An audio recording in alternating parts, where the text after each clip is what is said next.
Welcome to Geeks Corner. I'm Mr. DAPS. I'm Katie. There's a rogue AI program that, after reading a person's heartbeat over an extended period of time, can accurately predict within a year whether or not you will die. No one knows how it does it. They just made a horror movie about that. You could download one of them smartphone apps, and it told you when you died. Good coffee. It was just like that. I think that's terrifying. How's that water? Dry. It's a dry water. Is that a 2019? It's an excellent year. I think that... You want to explain who you are? And I'm Cameron. Use the hashtag Geeks Corner to talk to us about this very dry water in my cup. I don't know the accent I went into there, but I stuck with it for the rest of the sentence. It's called commitment. Yes, and. Hopefully what is not a dry episode. Audio timeout? Audio timeout. Timeout. Thank you for coming. Audio timeout. Thank you for coming to my podcast. And audio time back. Audio timeout. What did we do? We're better now? All we are is audio Okay, timeout. we're doing the fuzzy thing. Audio timing. Welcome back to Geeks Corner. Hi. That was a very interesting introduction. Let us know what you heard so far. Tonight we are going to talk about Disney Plus while Cameron sings about the girl from Ipanema. And it came out last night at about 10 o'clock, maybe. The girl from Ipanema. I literally thought that's where we were at. Disney Plus. The show is all about Disney Plus tonight, guys. Spoiler. We will have spoilers Speaking later, of which, we though. will warn you before we talk about spoilery Yes. things. We'll scream. We'll scream. Anyway, Disney Plus came out a little bit after 10 o'clock last night, which is just 23 and a half hours ago, and the world has been changed forever. I feel like if you looked at Twitter today. Yes. The world turned upside down. It kind of did. It did.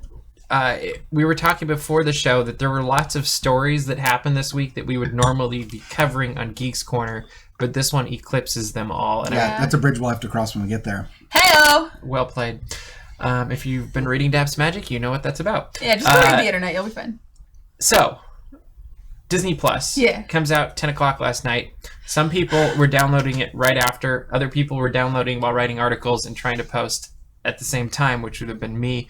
And when did you download it? So I downloaded it right after it was released, just before crashing asleep because I was very tired. I had enough time to download it, set up the profiles for my in-laws and myself, and then go to bed.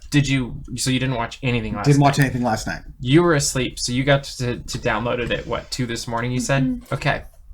That's so exciting. Stressed. And then Luke and I were texting about it at 10:30 last night, and I'm going to help you, Luke. You can just turn the volume down on the two knobs on the actual soundboard. Now the people know how to produce Geeks Corner. They're on the left. We actually have a soundboard. It's more than some people expected. Honestly. Not just a sounding board, which is what we call ourselves. Not just a host. So anyway, downloaded it 2 this morning. What was the very first thing that you tuned into on? Yes, on Disney Plus. Mandalorian. Steamboat Willie. Excellent choice. A lot of people did that. Yeah, I thought it about seemed it. appropriate.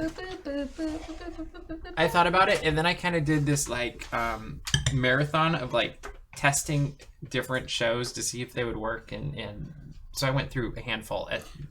Honestly, it was a gateway for me because I was like, I there's so much. I need to watch something I know is 5 minutes long. Okay, just to see that it works. And I started with The Mandalorian because I had already had texts from 4 different people saying, "Oh my gosh, it's so good! I can't wait to talk about it with you." And I was like, I don't have time. At about 11:30, we have a Geeks Corner group chat that some of us are in, or the team's in, I guess. Yeah. And I text him like, Mandalorian! I don't remember what I said exactly. You said, "Oh my gosh, The Mandalorian!" Caps were used. And that was when I found out, which is very rare for me, that it had been watched and it was live. And I was like, so I woke up because my phone is on Do Not Disturb when I'm asleep because sleep is precious. And I was like, not as precious as. But then I couldn't find the app on the App Store. It was weirdly unsearchable. Very. Yeah. So I had to find Disney the developer and yada yada yada. Yeah, you kind of had to dig a little bit. Is that like Tyler the Creator? So, okay, cool. You download the app. Yes. Are we all watching on Apple TV, or what did you guys use? iPhone. I'm using Xbox and iPhone. Xbox and iPhone. I'm using iOS and casting to a TV. Okay, cool. The reason I'm asking is, how do you feel about the usability So on the Apple TV, I was very happy with the way to search, the way to find things, the way things are organized. It all was very natural to me as I was looking for things, and it actually opened my eyes to some things that I was hoping I would find at some point, but didn't expect to be right in front of me. How did you guys feel about your usability for your individual platforms? Maybe Katie, go with the iOS, and then you can go with... I think the iOS is incredibly user-friendly. I was actually... the first thing I did this morning was I downloaded it while I was still in bed at 2 in the morning. I watched Mandalorian. So I hadn't done much exploring, but I actually had a regular at work asking me about how things were categorized, and are there documentaries, are there this? And so we were literally going through it together, and I was like, this is so user-friendly. And then I switched over to the search tab, and then I realized that it was categorized even more heavily. Which is awesome. It makes things so much easier, because I feel like Netflix categories are bizarre. And that's... they don't make sense. It'll be like, $5 romantic comedy set in space. And you're like, that's a category? But I feel like the Disney Plus categories make a lot of sense. Everything is where it should be, and also searching has been incredibly easy. And they fit into the categories. You brought up a really good point. Is that they fit into the categories you would assume they would be in. Yeah. Because I was searching for something, I believe it was on Amazon, and I was like, oh, I didn't realize that Air Force One was a comedy. There's some really weird categorizations on some of these streaming services. It might have been actually on Netflix. I don't remember. Yeah. But I was just like, I would never put that movie in comedy. Yes. Or I would never put this movie in drama because it's Billy Madison. Or, whatever. So I was impressed by that too. Cameron, how was your user interface? 2 things. First of all, that's the fallacy of correctness. It's a very intentional thing when they put something in the wrong category because it makes you pay more attention to it. They make mistakes on purpose. Disney doesn't do that, though. That annoys me, though. Yeah, they don't need to manipulate you. Just because you're going to watch the stuff.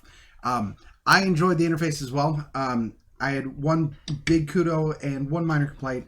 The kudo is that, unlike many of the other streaming services, I'm looking at Netflix, there's not an autoplayed trailer when you scroll over something, which I hate. I do too. It's one of my least favorite things. Especially when there's volume to it. Yeah, exactly. You're just trying to read a description. You're and you're like, no, I want to pause here for 2 seconds while I go get a coffee or something like that. I hate that. Yeah. So that's not on there. The only thing I had issue with, other than the occasional error message, which I assume was just because of all the people trying to use it, which I don't fault them for, was it seems like the autoplay is finicky. Oh, really? We watched a couple of things that had series on them that were shorter, and so we had the autoplay a couple times, and it would work once and then stop.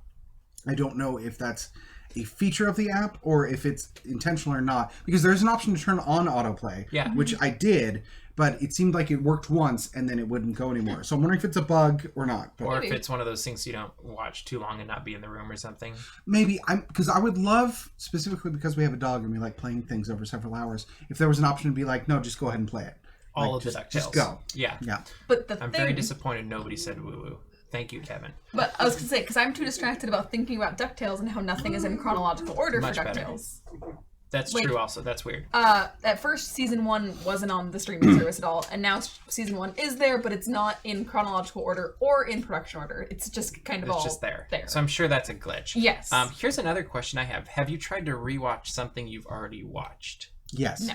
Did it work? Yes. Because I was on the Imagineering story earlier tonight, and I was trying to basically start it over, and the play button wasn't there. Did you finish it previously? Mm-hmm. Okay, weird. Yeah, because I watched The Mandalorian twice. So then I was like, I'm going to hit it and add it to my watch list, and maybe that will work. And then it still didn't work. And so that was when I gave up. But it's still, there's some things that they're going to figure out over the next days, weeks, months. But overall, I give them 2 thumbs up because it was a really smooth rollout. It's a successful launch, all things considered. For context, I am a huge Bethesda fan, which is a video game company.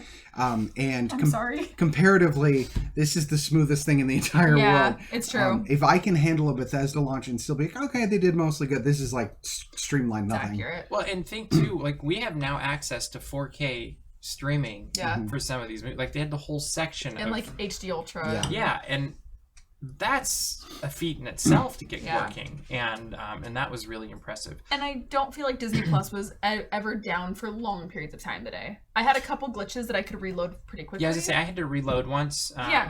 but it wasn't like I was hitting it over and over. Like it wasn't down for like hours. Yeah. There was the longest we went was about 10 minutes. Okay. We had watched a couple of things, and then we had left to take the dog out to make sure the dog was tired, so that we could properly sit and watch The Mandalorian. Like we like that is good strategy. It was like we had like blankets and we're like cozy and we're like, all right, and go. And that's the one thing that didn't work, and we're like, no. I saw Maddie's tweet earlier, and I was like, you're right. We really should have made blanket forts for this episode. Yes. And like done it in a blanket fort instead of.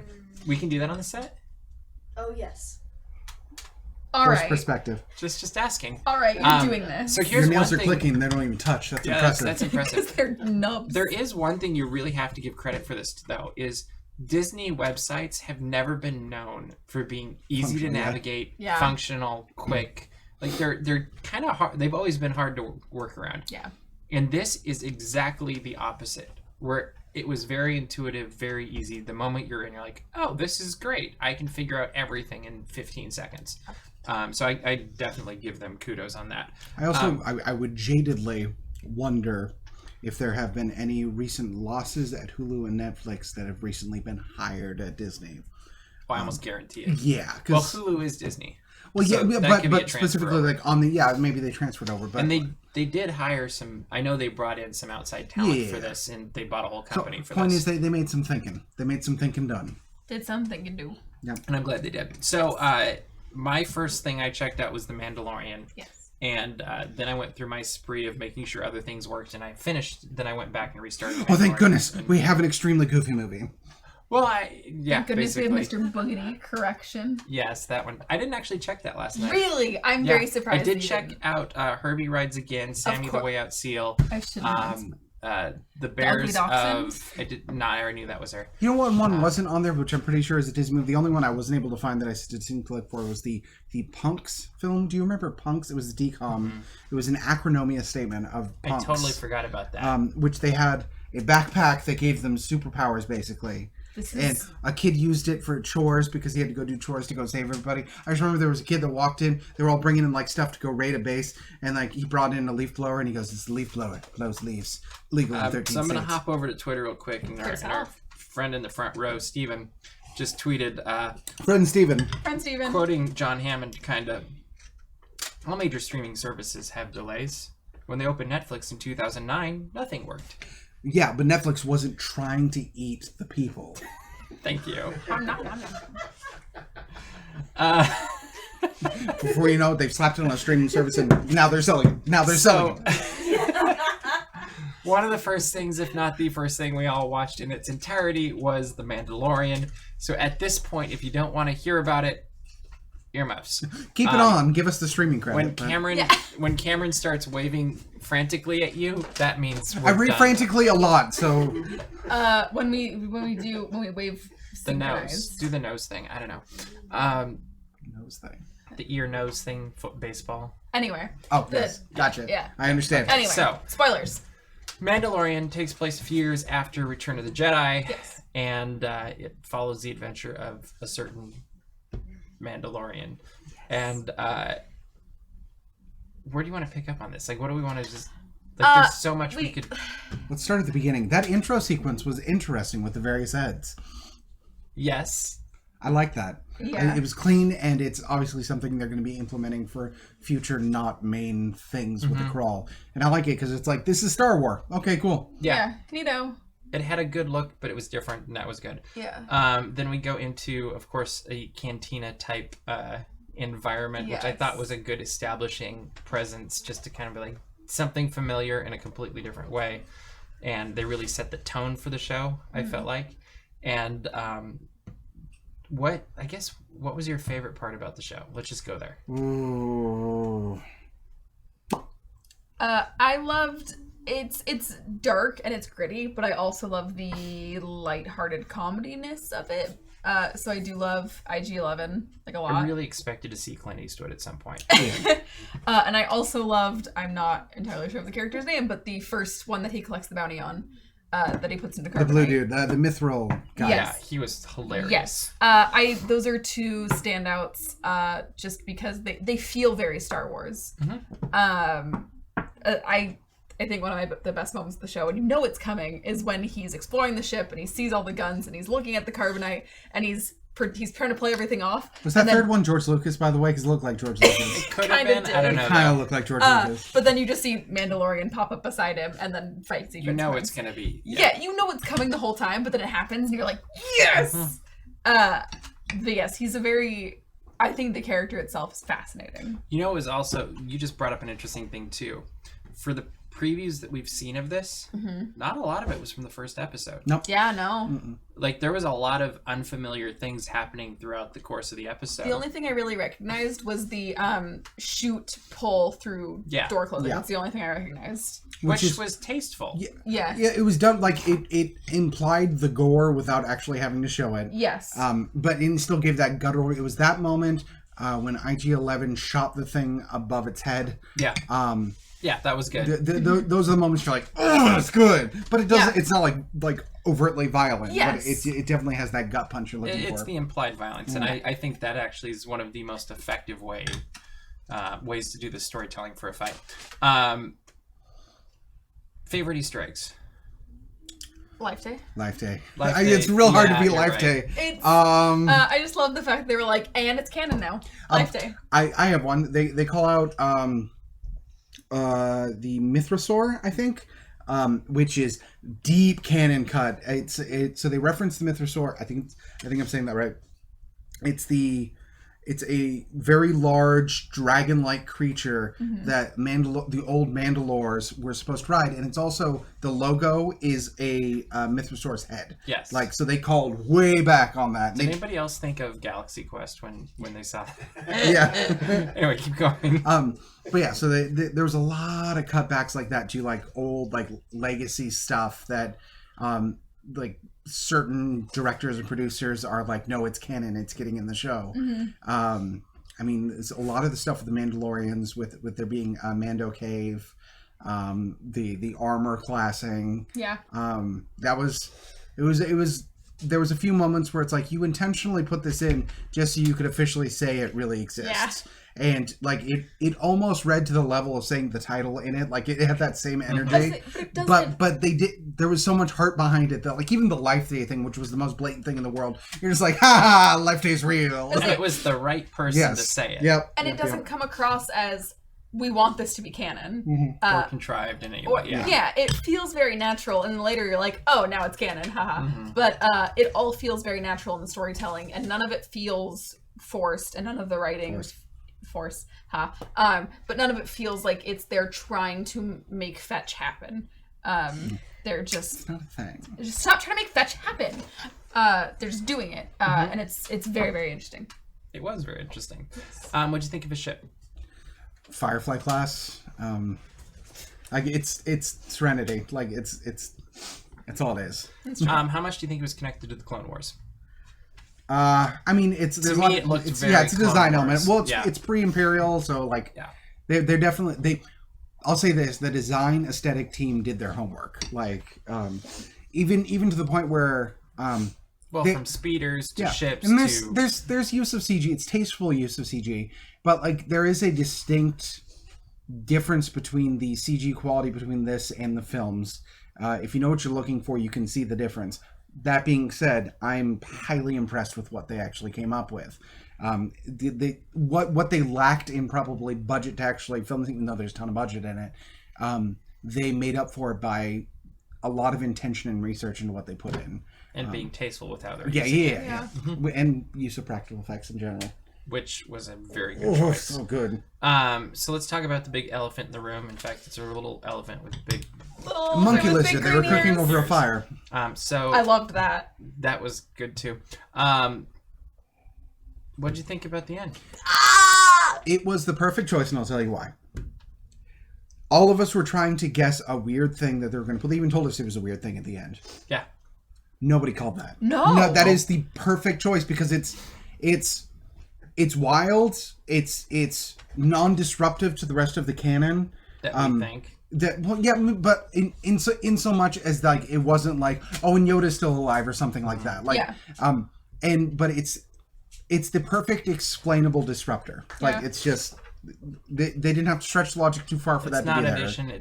It's addition, not substitution, and it's not replacing things. It's something you know, but not someone you know, which is what's I think is the proper way to add on to. And we really know nothing about Yoda's species. No, we just know what has been said out of which is canon. not a lot. Exactly, and we can't even necessarily. And we've only seen two on screen. One has officially died during 66. According to the books, which we confirmed before the show. Vader killed. Yeah, Vader killed. So it was might have been after that, but yeah. He was Anakin before. It's the same guy. And then we know Yoda died, so we know that at least timeline-wise, the only two of their species we've known are probably not involved. I'm guessing probably clone route.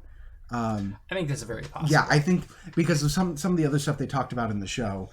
First of all, the Mandalorians worked in clones. I think somebody quote me on this, or at least look into it a little bit more. All the stormtroopers seemed very uniform in height and appearance, and I think that was very intentional. I think those are old clone troops. Did you notice there was a clone trooper in what room was it? He walked in. And there was one in the shadow off to the right, and it had definitely more of the clone trooper type helmet. I think that's an older clone faction of the folks that we've seen. So I'm thinking I think the Mandalorian overarch is going to be a resolve to the loose thread that was clones from the prequel. Well, and I think it's also going to play a much bigger role than we ever imagined in The Rise of Skywalker, just for connecting prequels with this new trilogy, which hasn't completely been addressed. Well, it really hasn't been at all.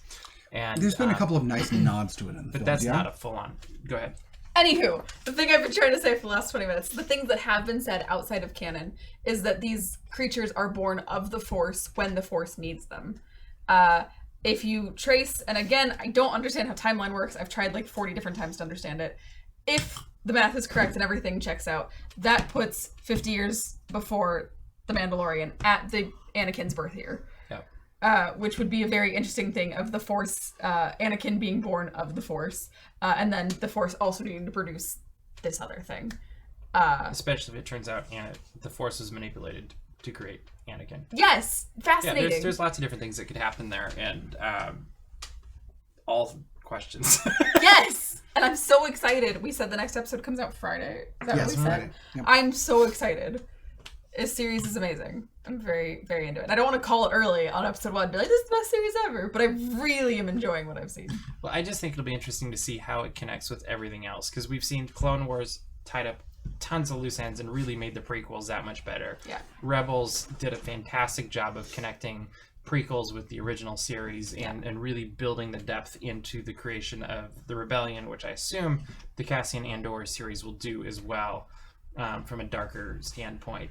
And I'm hoping this does the same thing with the First Order and the Resistance, where you kind of start to see the depth behind these and where they came from, and hopefully it connects with whatever happens. And it'll be interesting to see how they do that too, because we've got a new movie coming out in like a month and 2 weeks, which will be out before the final episodes of the scheduled series. Yeah. So it'll be interesting to see how, if at all, it connects, and there's gonna be lots of questions. The worst is, there's already another series or another season coming. Yeah. So we're not going to get our questions answered this year. Yeah. Like, we're going to be sitting here in 6 months going, however the cliffhanger was that they decided to throw at us, we're going to be waiting for it. Yeah. They're doing Muppet Babies with all of the different species. There's a baby Gungan and a baby... This is where Jar Jar comes back, guys. Baby Jar Jar. What's a Jar Jar? We don't know. What if it's like Grandpa Jar Jar? Oh, no. It's just a really old Jar Jar. There have been... That's the big fat guy.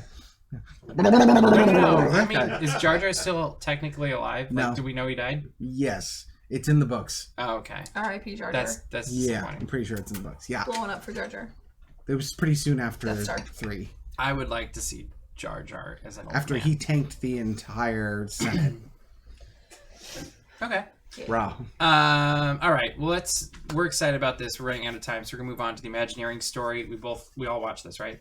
All of us, yes. Yes. Both all of us. I was gonna say you both, and then it didn't come out right. First instinct thought, like, what was that first emotional response to the Imagineering story? I love this. Yeah, it was good.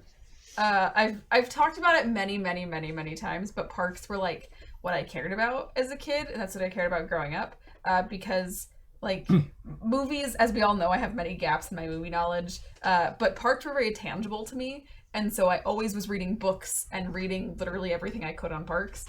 So none of this was new information, but the footage was new. Some of the stories, the way they were told was new. The interviews that they got, and it was amazing having that in its all compiled into one thing. Right, excuse me. Oh, yeah. We stopped talking about things. You should totally You're good now. Join us I mean, again. this is also spoilery in a way. This is history. It's fine. But the way that they It's already tell happened. the story. Yeah, it's we all know. They've how this already went. been They built 2 parks. One. singular sensation. Whatever. Anyway. Yes. So you loved it. I loved it. It was interesting. For those of you who don't know, I used to wear plaid when I hung out in the parks a little bit more. And yeah, I know it's weird. I kept it.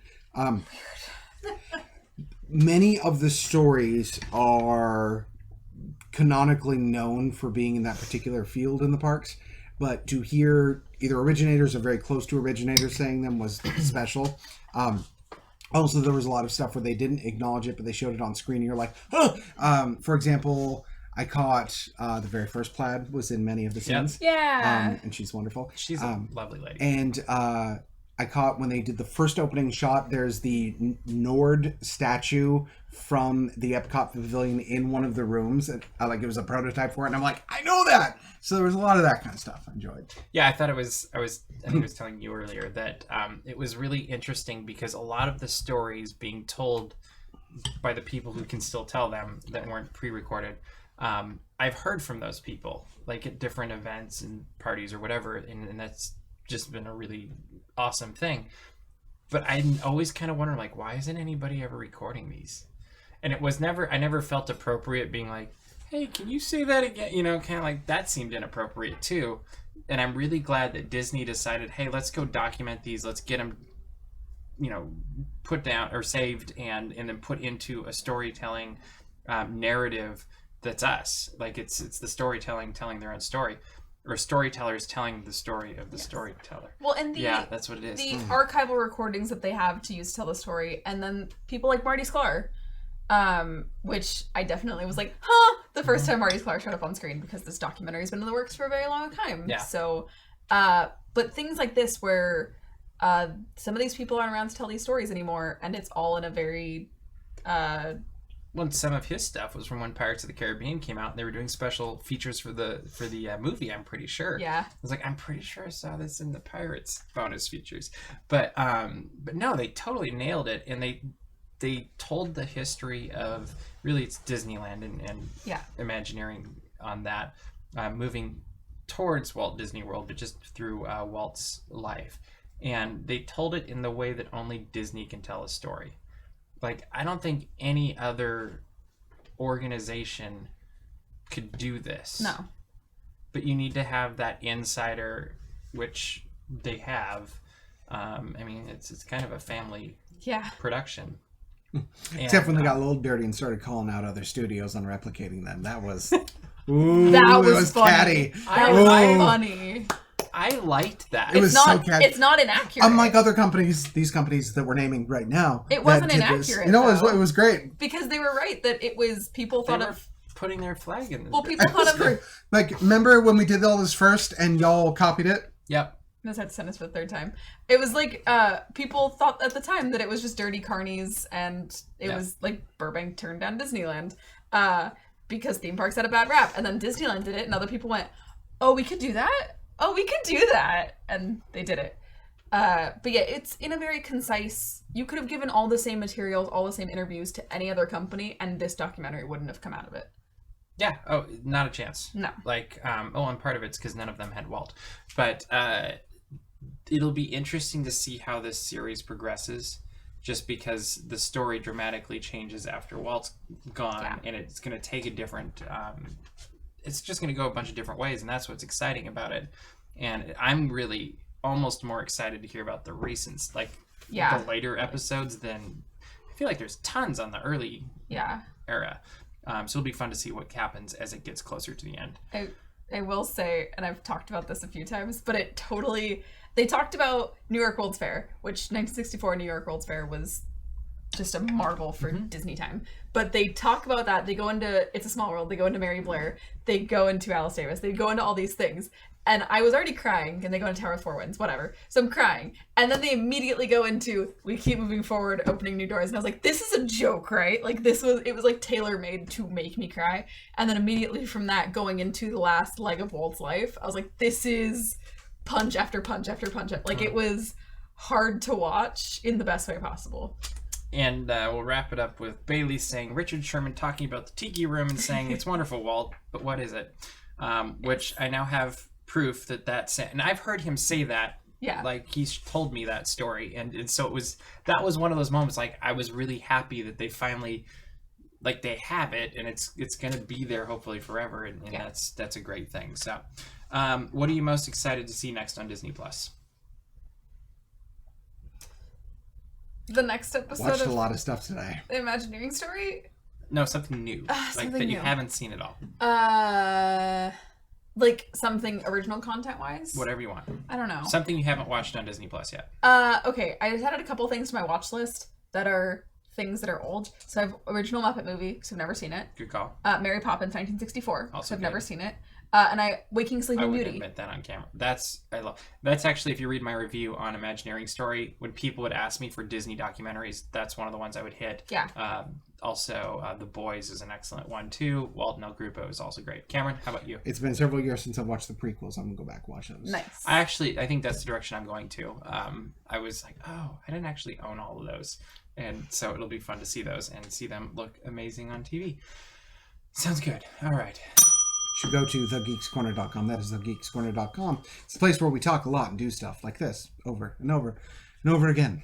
And over again. Show to dapsmagic.com. Check out all the Disney and geek news as it happens. Subscribe to our mailing list and find our Patreon. And make sure to subscribe to this YouTube channel. It's been a long day. It has. We're going to have a ton of stuff coming up. We've got all of the holiday coverage going up and more Fat Cat Swingers stuff going up, and you won't want to miss any of it because they're fantastic, as they always are, and we'll get lots of videos of them. But that is all the time we have for you this week, so we will see you around the corner. Bye.